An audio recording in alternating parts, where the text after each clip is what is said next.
अस्सलाम वालेकुम ख़वातीन हज़रात, मैं हूं आपका मेज़बान सुमैर। तो आज के नए प्रोग्राम में हम आपको खुश आमदीद कहते हैं। दोस्तों, आज भी हमारे पास बहुत ज़बरदस्त टॉपिक्स हैं जिन पर हमने डिस्कशन करनी है, लेकिन सबसे पहले हम बात करेंगे फरिया जबीन के बारे में।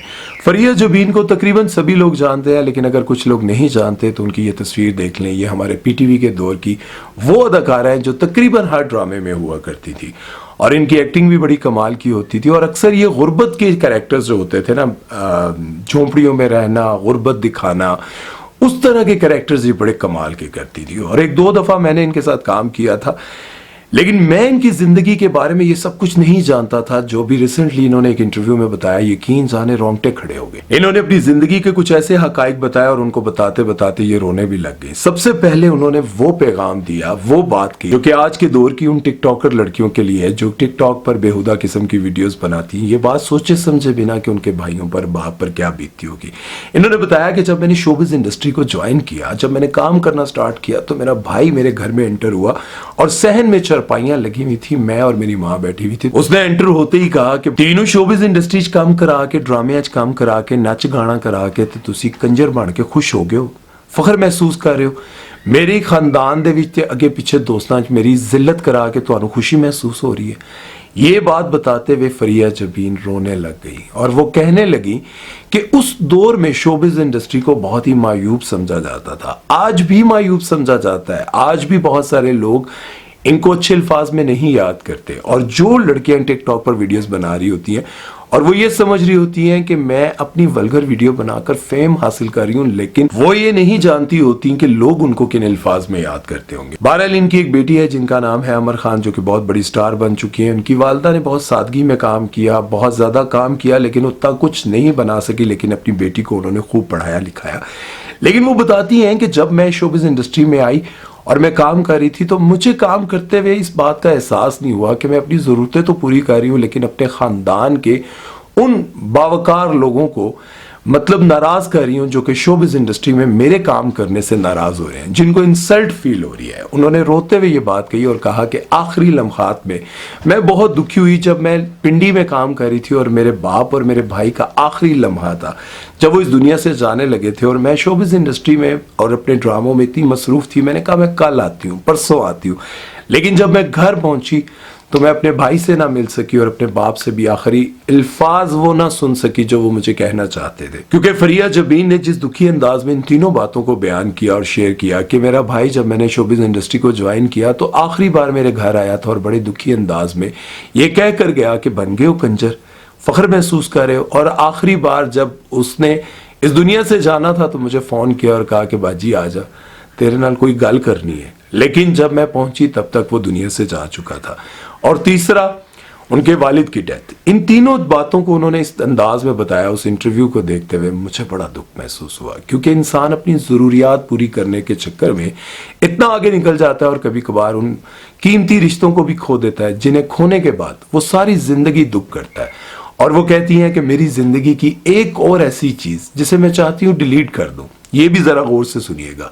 वो ये चीज़ थी कि वो कहती हैं कि मेरा जो रिश्ता टूट गया था ना, तलाक हो गई थी, ये मैं चाहती हूँ कि मेरी ज़िंदगी से किसी तरह डिलीट हो जाए। उस रिश्ते के टूट जाने का दुख मुझे आज भी है। बाज़ औक़ात इंसान अपनी ज़िंदगी के उन रिश्तों को गुस्से में तोड़ देता है जिन्हें वो कभी नहीं तोड़ना चाहता और ना ही उनको भूलना चाहता है। जिस तरह से फरिया जबीन ने कहा कि मैं अपने इस रिश्ते के टूट जाने पर आज भी दुख करती हूँ। और इसी तरह से मारवी, सनम मारवी हमारी एक सिंगर है, उन्होंने भी कहा कि काश उस वक्त मैं सेपरेशन कर लेती, थोड़ा अलग हो जाती, लेकिन आज तक मुझे दुख है कि काश मेरी पहली शादी ना टूटी। बहरहाल इस बारे में आप लोगों का क्या कहना है कमेंट सेक्शन में ज़रूर बताइएगा कि ज़रूरत के वक्त किसी भी फील्ड को ज्वाइन कर लेना चाहिए, क्या अपने रिश्तों को नाराज़ करके अपनी मंजिल की तरफ गामजन रहना चाहिए, वो रिश्ते जिनके बिना आप सारी जिंदगी अधूरे होते हैं। ये सारी बातें आप लोगों ने कमेंट सेक्शन में जरूर बतानी है। चलते हैं नेक्स्ट खबर की तरफ, वो बात करते हैं उष्णा शाह के बारे में। तो उष्णा शाह की आजकल एक वीडियो बहुत ज्यादा वायरल हो रही है जिस पर लोग बहुत ज्यादा तनकीद कर रहे हैं, क्योंकि उनका लिबास काफी वल्गर है और उसको देखकर लोग जो है काफी उनसे मतलब नाराज हैं। वो कहते हैं कि ड्रामों में तो आप बड़ा दुपट्टा और बड़ी सुलझी हुई, जिस तरह से परीजाद में आपने देखा था, बड़ा दुपट्टा करके वो परी मैं तुमसे ना, ऐसे किरदार में आप आती हैं, लेकिन बाद में जब आप सोशल मीडिया पर आती हैं तो लगती नहीं है कि आप पाकिस्तानी हैं। ये कनाडा में पली बढ़ी हैं और ये कहती हैं कि मेरी कोई भी तस्वीर वीडियो किसी को बुरी लगे तो लगती रहे, मैं अपना लाइफस्टाइल चेंज नहीं कर सकती। अब ये इनकी एक बुरी बात है, क्योंकि जो लोग इनको पसंद करते हैं, जो लोग इनको ड्रामों में देखते हैं और देखना चाहते हैं, फैन फॉलोइंग की ही वजह से लोग इनको बड़े डायरेक्टर, प्रोड्यूसर, हीरोइन और हीरो के तौर पर लेते हैं। लेकिन वो कहती हैं कि मेरे काम पर आप फोकस करें, मेरी पर्सनल लाइफ पर ना करें। अब वो पर्सनल लाइफ कैसे है, जब आप, इनके हस्बैंड हैं एक गोल्फ के बड़े प्लेयर हैं और इनकी शादी भी जिससे हुई वो मुसलमान है, लेकिन है वो गोरा स्टाइल, तो वो गोल्फ के बड़े प्लेयर हैं। तो जब ये उनका मैच देखने के लिए गई थी तो इन्होंने शर्ट पहनी हुई थी, नीचे शलवार नहीं थी, मतलब कोई ट्राउजर भी नहीं था, कुछ भी नहीं था, नीचे उन्होंने जो भी पहना होगा, बहरहाल शलवार नहीं थी। और उस वीडियो को देखकर पूरे पाकिस्तान में इस तरह से मतलब डिस्कस हो रहा था कि यार ये हमारी अदाकारा है, बाहर जाने के बाद ये इस तरह की हरकतें करती है, लोगों को बहुत बुरा लग रहा था। लेकिन इन्होंने साफ कहा था कि भाई मेरी पर्सनल लाइफ पर किसी को बात करने की जरूरत नहीं है, पर्सनल तो वो होती है जो घर के अंदर हो। लेकिन जब आप वीडियोस लगाते हैं, तस्वीरें लगाते हैं, वाह वाह करने वालों को थैंक्स भी करते हैं, लेकिन जब कोई हेट देता है आपको, बुरे कमेंट्स करता है, तो उस पर आप फिर कहते हैं कि खबरदार मेरे पर कोई हेट करे। तो ये बात मेरी समझ से तो बाहर है। बाहर आप लोगों का इस बारे में क्या कहना है कि उष्णा शाह इस तरह के लिबास पहन कर आती हैं और देखिए एक और हमारी एक्ट्रेस है ना जिनका नाम है यशमा गिल, वो भी कहती हैं अक्सर कि मैं दीन और इस्लाम से बड़ी मोहब्बत करती हूँ और कभी मैं एथियस्ट हुआ करती थी, मैं अल्लाह को नाउज़ुबिल्ला नहीं मानती थी, किसी भी खुदा को नहीं मानती थी, लेकिन फिर मैं अल्लाह और उसके रसूल के करीब हुई, मेरी सहेली ने मुझे गाइड किया। तो वो अक्सर इस तरह की बातें करती है। डॉक्टर जाकिर नाइक जब आए थे तब भी उन्होंने सवाल किए और ऐसे मजमुओं में वो जाती हैं जहाँ पर दीन इस्लाम की बातें हों, लेकिन वो अक्सर बहुत ही वल्गर कपड़ों में डांस करती हैं और बहुत ही बेहुदा कपड़े पहनती हैं। तो फिर लोग उन पर तनकीद करते हैं कि एक तरफ आप कहती हैं कि मैं इस्लाम से बड़ा करीब हूँ, मैं नमाज 5 वक्त की पढ़ती हूँ, कुरान पढ़ती हूँ और मैं बड़ा नेकी का काम करती हूँ, लेकिन जब वो इस तरह, अभी वो इंग्लैंड गई हुई थी कुछ दिन पहले और इंग्लैंड के रोडों पर जो उन्होंने डांस किया और उसकी जो वीडियोस वायरल हुई तब भी लोगों ने बहुत ज़्यादा तनकीद की थी। तो वाकई जब लोग आपसे उम्मीद कर रहे होते हैं कि आप सुधर रही हैं, आप अच्छे काम कर रही हैं, आप सोबर हैं, तो फिर लोग आपको जब पसंद कर रहे होते हैं, आपकी बातों पर वाह वाह कर रहे होते हैं, तो साथ ही आपका कोई ऐसा फोटोशूट आ जाता है जिस पर आप बहुत ज्यादा वल्गैरिटी फैला रही होती है, तो फिर लोगों को बुरा लगता है। अच्छा, उष्णा शाह पर उस वक्त भी बहुत ज्यादा तनकीद हुई थी जब इनका ड्रामा फिरोज खान के साथ आया था, नाम था हब्स। उस ड्रामे के दौरान इन्होंने अवार्ड शोज के दौरान जहां भी कहीं भी ये आते जाते थे तो बहुत ज्यादा एक दूसरे के साथ जुड़े रहते थे और बहुत ज्यादा फिरोज खान का हाथ पकड़कर इधर उधर जाना, उनको बहुत रिस्पेक्ट देना हब्स ड्रामे के दौरान। लेकिन उसी ड्रामे के कुछ ही दिन के बाद जब फिरोज खान की और उनकी वाइफ की लड़ाई हुई और वो इख्तलाफात जब सामने आए तो उष्णा शाह ने कहा कि मैं तो फिरोज खान को इतना ज्यादा जानती नहीं हूँ, बस सेट पर कभी कभार जब मुलाकात हो जाती थी सीन के दौरान, तब लोगों ने इन पर बड़ी तनकीद की कि वैसे तो आप उनके साथ बड़ी तस्वीरें बनाती हैं, बड़ा आपको अच्छा फील होता है, लेकिन जब ये वक्त आया तो आपने फिरोज खान का साथ छोड़ दिया। और उस वक्त उनको लगा होगा कि शायद मुझे ये नहीं कहना चाहिए था। उसके बाद फिरोज खान का उन्होंने मतलब साथ दिया था, ज्यादा ना दिया, लेकिन उससे पहले जो है ना ये कह रही थी कि मैं तो फिरोज खान को जानती नहीं हूँ इतना ज्यादा, बस सेट पर ही जो मुलाकात हुई उसके साथ साथ उन पर भी तनकीद हुई थी इकरा अजीज पर। इकरा अजीज हमेशा से फिरोज खान के गुण गाती थी और कहती थी कि फिरोज खान तो अपनी बीवी बच्चों के लिए तो मरता है, बहुत सारे इंटरव्यूज में, और कहती थी कि जब भी कभी फिरोज की वाइफ सेट पर आ जाए तो फिरोज तो काम छोड़ देता है, अपनी बीवी को इतनी रिस्पेक्ट देता है, अपने बच्चों का फोन आ जाए सीन रोकवा देता है।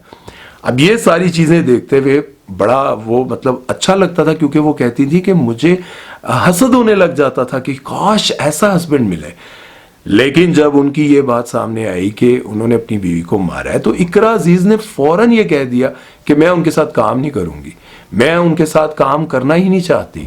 और जब उनसे पूछा गया कि अगर उनको क्लीन चिट मिल गई, वो बेगुनाह साबित हो, कहते तब की तब देखेंगे। लेकिन देख ले, इकरा अजीज उस ड्रामे से निकल गई, बाकी सारे निकल गए, फिरोज खान वहीं के वहीं है। इससे ये बात साबित होती है वतुइज़्ज़ु मन तशा वतुज़िल्लु मन तशा, अल्लाह जिसे इज्जत देना चाहता है दे देता है, अल्लाह जिसे जिल्लत देना चाहता है दे देता है। बहरहाल इस बारे में आप लोग अपनी राय जरूर दीजिएगा। चलते हैं नेक्स्ट खबर की तरफ और बात करते हैं मोमना इकबाल के बारे में। जब भी कभी किसी भी इंटरव्यू में इनसे मोहब्बत के बारे में पूछा जाए तो ये बड़ी आपदीदा हो जाती हैं, बड़ी दुखी हो जाती हैं, और इससे ये बात साबित होती है कि इतना खूबसूरत चेहरा, इतनी प्यारी आंखों वाली ये लड़की किसी के इश्क में आज भी उसी तरह पागल है جب وہ کبھی اس شوبز انڈسٹری میں آئی تھی اور کسی سے محبت کر بیٹھی تھی. اور آپ کو پتہ ہے بہت ساری لڑکیاں جب شوبز انڈسٹری میں آتی ہیں تو بہت سارے لوگ ایسے ہوتے ہیں جو ان کو اچھے لگتے ہیں. کچھ لوگ ان کی زندگی میں رہ جاتے ہیں, کچھ چلے جاتے ہیں, کچھ یاد رہتے ہیں, کچھ بھول جاتے ہیں, اور کچھ کو وہ خود بھلا دیتی ہیں. لیکن مومنا کو جب بھی میں دیکھتا ہوں نا, جب بھی کسی انٹرویو میں, تو وہ محبت کے ذکر پہ رونے لگ جاتی ہیں. مجھے یوں لگتا ہے کہ انہوں نے اپنی زندگی میں کسی ایک کو بہت ٹوٹ کر چاہا ہے اور آج بھی اس کے لیے روتی ہیں. اور وہ کہتی ہیں کہ میرے ماں باپ نے نا مجھے بڑا نازک بنایا, بڑا حساس بنایا, روتے ہوئے, کہ میں اس کو آج تک بھول نہیں پائی, اس کو اپنے دماغ سے نکال نہیں پائی. اور محبت کے لیے ایک اور وہ بات کہتی ہیں جو کہ مجھے بڑی پسند آئی. انہوں نے کہا کہ محبت میں انسان جب کسی کے عشق میں پاگل ہوتا ہے نا تو اس کی بڑی تعریفیں کرتا ہے, ہمیشہ اس کا ساتھ دیتا ہے. لیکن یہ کیسے ہو سکتا ہے کہ جب محبت نفرت میں بدل جائے تو وہ اس کے بارے میں برا بھلا کہنے لگ جائے, اس کی برائیاں کرنے لگ جائے, اس کے عیب لوگوں کو بتانے لگ جائے. یہ محبت تو نہ ہوئی. اور یہ بات ان کی واقعی میرے دل پر لگی ہے کہ جب انسان کسی سے محبت کرتا ہے تو یہ کیسے ہو سکتا ہے کہ جب اس سے دور ہوتا ہے تو اس کی برائیاں کرنے لگ جائے. یا تو پھر محبت ہوئی نہ, اور اگر محبت ہوئی تھی تو پھر برائی کیسی. بہرحال مومنا کا کبھی آپ نے کوئی انٹرویو دیکھا ہے تو وہ بات آپ کامنٹ سیکشن میں ضرور لکھیے گا, اور آپ بتائیے گا کیا واقعی جب وہ محبت کا ذکر کرتی ہیں یا ان سے محبت کے بارے میں سوال کیا جاتا ہے تو وہ ابدیدہ ہوتی ہیں تو آپ کو کیسا لگتا ہے. ایک اور سنگر ہیں جن کا نام ہے نمرا مہرا. انہوں نے بھی اپنی زندگی میں نا بہت ساری تکلیفیں دیکھی ہیں. انہوں نے بھی دیکھا ہے جب وہ ہمارے یہاں پاکستان آئیڈل ہو رہا تھا تو اس میں ان کو بلایا گیا تھا, انہوں نے آڈیشن دیا تھا اور ان کو بالکل ریجیکٹ کر دیا گیا تھا اس طرح سے جیسے ان کو گانا آتا ہی نہیں ہے. پھر وہ سوشل میڈیا پر اتنی فیمس ہوئی اور آج ان کے گانے, ایک گانا ان کا پچھلے دنوں کافی ہٹ ہوا تھا نا, تیرے نادا ذائقہ ان سجڑا, بہت زبردست گانا تھا اور وہ بہت ہٹ ہوا تھا. وہ اپنی اداؤں کی وجہ سے بہت ہٹ ہوئی اور ان کو سوشل میڈیا پر دیکھ کر کبھی لگتا ہی نہیں ہے کہ انہوں نے بھی کبھی کسی سے سچا پیار کیا ہوگا. لیکن جب بھی کبھی پیار کے حوالے سے ان سے بھی بات کی جائے تو وہ بھی بڑی آبدیدہ ہوتی ہیں, بڑا رونے لگ جاتی ہیں. یار ایسے لوگوں پر نا مجھے بڑا ترس آتا ہے اور مجھے لگتا ہے کہ یار وہ کیسا کوئی بد نصیب ہوگا جنہوں نے ان کی سچی محبت کو ٹھکرا دیا. دیکھیں سوشل میڈیا پر آپ ان کو دیکھیں نا تو وہ ان کی ادائیں چیزیں دیکھ کر لگتا ہی نہیں ہے کہ کبھی کسی کو انہوں نے گھاس بھی ڈالی ہوگی. لیکن محبت کا ان کا لیول اتنا اوپر ہے کہ جب بھی اس شخص کا نام یا اس کے بارے میں ذکر کیا جائے تو یہ لوگ رونے لگ جاتے ہیں. عمر شہزاد کا بھی میں آپ کو اکثر بتاتا ہوں. عمر شہزاد دریافی شاہ سے محبت کرتے تھے. جب بھی کبھی ان سے محبت کے بارے میں پوچھا جائے, ابھی پچھلے دنوں وہ بلال اشرف کے پروگرام میں آئے ہوئے تھے اور وہاں پر محبت کا ذکر ہوا تو بھائی وہ ان کی آنکھیں آبدیدہ ہو گئی اور انہوں نے وہ گانا گایا, بھول جانے کا ہنر ہم کو سکھاتے جاؤ, اور دوسرا انہوں نے وہ رقص بسمل کا گانا گایا. کیا کمال گایا یار. ان کے گانے سے پتہ چل رہا تھا کہ وہ دل سے گا رہے ہیں, کسی کو یاد کر کے گا رہے ہیں. ساجن پریت لگا کے, کیا کمال گایا ہے. بہرحال مومنا کے بارے میں, نمرا مہرا کے بارے میں اور عمر شہزاد کے بارے میں آپ لوگوں کی کیا رائے ہے؟ کیا واقعی آپ نے انٹرویوز دیکھے ہیں اور ان کو ابدیدہ ہوتے ہوئے دیکھا ہے؟ کیا آپ نے بھی کبھی کسی سے محبت کی ہے؟ کیا آپ کو بھی وہ شخص اسی طرح سے یاد آتا ہے؟ اپنی رائے کمنٹ سیکشن میں ضرور دیجیے گا. چلتے ہیں نیکسٹ خبر کی طرف, وہ بات کرتے ہیں حمزہ علی عباسی کی وائف نیمل خاور کے بارے میں. انہوں نے ایک ایسی بات کی ہے جس پر ڈسکس کرنا بڑا ضروری ہے, ذرا غور سے سنیے گا. انہوں نے کہا کہ شادی سے پہلے ہسبینڈ کے ساتھ یہ بات ڈسکس کر لینی چاہیے کہ بچے کتنے ہونے چاہیے. مجھے یہ سمجھ نہیں آ رہی کیونکہ ہم تو جس ماحول میں پلے بڑھے ہیں, ہم ماشاءاللہ سے 10 بہن بھائی ہیں, 3 بہن بھائی میرے فوت ہو گئے لیکن ہم 10 ہیں, ٹھیک ہے. اور مجھے لگتا ہے کہ ابھی بھی شاید اگر امی ابا کو کچھ سمجھاتا نا تو میرا خیال ہے 16-17 ہوتے. اور کیوں سبھی بہرحال دیکھیں آج کا دور ایسا آ گیا, وہ کہتی ہیں کہ شادی سے پہلے یہ بات ڈسکس کر لینی چاہیے کہ بچے کتنے ہونے چاہیے. اگر آپ لوگ یہ ڈسکس نہیں کریں گے تو شادی کے بعد معاملات خراب ہوتے ہیں. ایک یہ, اور دوسری ایک اور جو بات جسے میں فتنہ سمجھوں, کیا سمجھوں, ٹھیک سمجھوں, اس کے بارے میں تو آپ لوگ بتائیں گے کہ شادی سے پہلے آج کل بہت سارے ڈراموں میں بھی یہ بات ہو رہی ہے کہ شادی سے پہلے لڑکی ہونے والے ہسبینڈ کو کہتی ہے کہ میں چاہتی ہوں کہ تم پہلے ٹیسٹ کروا لو. کون سے ٹیسٹ؟ بھائی تم اس قابل ہو، شادی کے قابل ہو بھی یا نہیں. یہ نہ ہو بعد میں میرے پر الزام آتا رہے کہ اولاد نہیں ہو رہی، اس میں کوئی کمی ہے. تو ایسی چیزوں سے بچنے کے لیے ایک تو میاں بیوی کو پہلے ٹیسٹ کروا لینے چاہیے، اور دوسرا یہ بھی طے کر لینا چاہیے کہ بچے کتنے ہونے چاہیے. یہ آج کے دور میں جس طرح انسان ترقی کرتا جا رہا ہے، اس طرح کی باتیں بھی سامنے آ رہی ہیں اور اس طرح کے مطالبات بھی سامنے آ رہے ہیں، اور ان کو دیکھتے ہوئے مجھے یوں لگتا ہے کہ آنے والے وقت میں تو بندہ ساری چیزیں طے کر لے گا کہ میں کیا تھا. بہرحال مجھے یوں لگتا ہے کہ یار یہ رشتوں میں جس طرح سے آپ شرطیں رکھتے ہیں نا، یہ مناسب نہیں ہوتی. ویسے یہ شرطوں پر رشتے چلا نہیں کرتے، کیونکہ بعد میں جب اونچ نیچ ہوتی ہے تو کہتے ہیں پہلے ہم نے طے کیا تھا، پہلے ہم نے.